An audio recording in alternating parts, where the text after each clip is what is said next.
लोग भारती जी को बहुत मानती है। गुरुजी ये भी आपके वीडियो से हमने देखा था पहली बार। क्या? हमारी बहन डेट कर गई थी सितंबर में। उसके बाद हम बहुत परेशान थे गुरुजी, बहुत इतना परेशान थे ना कि मतलब जैसे हम उसको लेके गए ना एम्स से गए तो सबने ऐसे देखा तो कह दें ये अपनी मर्जी से नहीं मरी है, इसको तो मारा गया है।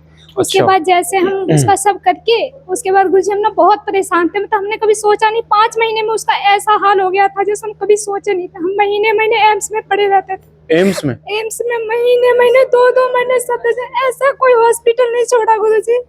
एम्स सफदरजंग में जहाँ किसी ने वही रहते थे। हमारी मम्मी ऐसी है, इनको घर छोड़ देते थे, छोटी बहन है, ये रहते थे हॉस्पिटल में ले लेके घूमते रहते थे। डॉक्टर कहते थे इसे दिक्कत क्या है, मैं क्या देखूं इसे। डॉक्टर इतना हमें झाड़ता था, इनको बोलता था तो बाप यहाँ क्यों लेके आया इसे, जब ये खत्म हो गया जब लेके आया। हम कुछ नहीं बोलते थे, वो चेक करता था, कोई बीमारी नहीं निकलती थी। उसके बाद जैसे तैसे लेके गए, फिर उसकी हालत बहुत खराब हो गई। फिर हम रात को लेके भागे, रात को लेके डॉक्टर ने उसे सुई दिया, उसे आराम हो गया। सुबह उसने हम बीके में लेके गए, उसने रेफर कर दिया एम्स के लिए। हम फिर एम्स से लेके वहाँ गए, मैं उसे एम्बुलेंस से लेके गए एम्स। गुरुजी जैसे जैसे गए, रात को 3 बजे उसका नंबर आया, 3 बजे नंबर आया। उसके बाद वो बहुत परेशान थे, उन्होंने ऑक्सीजन लगा दिया। 5 महीने में ये दिक्कत? 5 महीने में गुरुजी सब खत्म हो गया हमारा। 5 महीने में खत्म, मई से शुरू हुआ। तो क्या हुआ उस गुड़िया का? उसे डॉक्टर ने बोला लास्ट में? हाँ गुरुजी लास्ट में से मना कर दिया, इसका है आपको आंख में लड़की नहीं, ये खत्म हो गई गुरुजी। जब उसे को तुम लेके आए ना एम्स से तो सबने उसका चेहरा बोला, चेहरा खोलो, देखते ही बोल दिया ये मरी नहीं है, इसको मारा गया है। उसके बाद गुरुजी हम बहुत परेशान थे, और ये बिस्तर पे पड़ी है, हम उसको करके आए, ये ऐसा लग रहा है कि इसी की बारी है।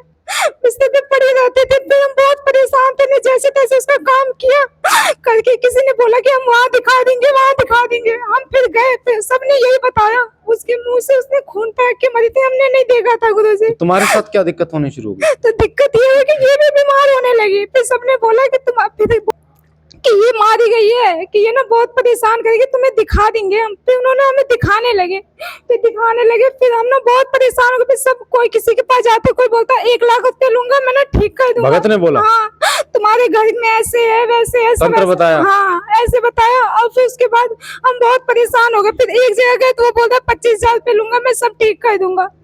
फिर हम गांव चले गए, ऐसे हम बहुत परेशान हो गए। फिर एक दीदी ने बोला तू ना सब छोड़ दे, तू भोले तू सब छोड़ दे।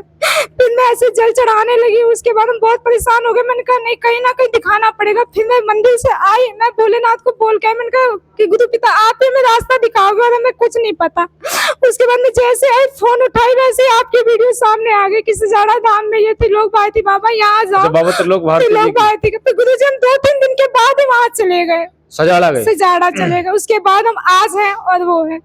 अब वहाँ से जाके हमें बहुत आराम मिला गुरुजी, बहुत आराम। और हमें आप हमारे ऐसे गुरु भगवान मिले, ये धाम मिला, हमें बहुत खुशी है। आज हम उनसे जीवित हैं, आज सभी लोग। चलो बहुत। तो धाम से तुम्हें कुछ लगता है कि कुछ है? बहुत कुछ लगता है गुरुजी, है नहीं, बहुत कुछ लगता है। हम जब से यहाँ जुड़े हैं ना, ऐसे दिमागी टेंशन रहता था, हम क्या करें नहीं करें, इसको छोड़ के अकेले कहाँ जाए।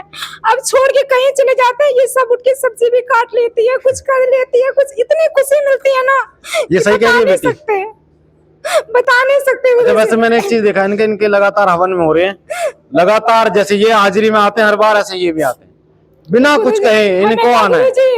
हम ये नहीं चाहते, हम 2 लोगों को खो दिया। हमने अपने पापा को 12 साल दवाई कराई, उन्हें भी पैरालाइज था, 12 साल दवाई कराई, उनकी भी कोई वो नहीं थी। लास्ट में वो भी ना, जब उनके प्राण निकलने वाले थे ना, जब वो कह रहे मेरे पेट में बहुत दर्द है, और ऐसे बोलते बोलते वो भी चले गए। तंत्र यही होता है, जब तंत्र होता है ना किसी पे। मेरी बहन ने यही कहते लास्ट में 5 महीने में सब कुछ उजड़ गया, सब कुछ। और आज इनको ना धाम आने की और हवन करने की महत्वता पता है। गुरुजी हम जानते हैं कितनी तकलीफ हमने देखी, फिर हम खोना नहीं चाहते किसी को भी, इसलिए हम हमेशा आएंगे और हमेशा आते रहेंगे। और ये हर बार आते हैं, ये नहीं आई थी एक बार, ये आया था, हर बार आती है। और ऐसा नहीं है कि कुछ कोई लालच हो, आएंगे और अपना बैठेंगे, झाड़ा लगवाएंगे, चले जाएंगे। चलो बाबा जी कृपा करा। अम्मा रोना नहीं है।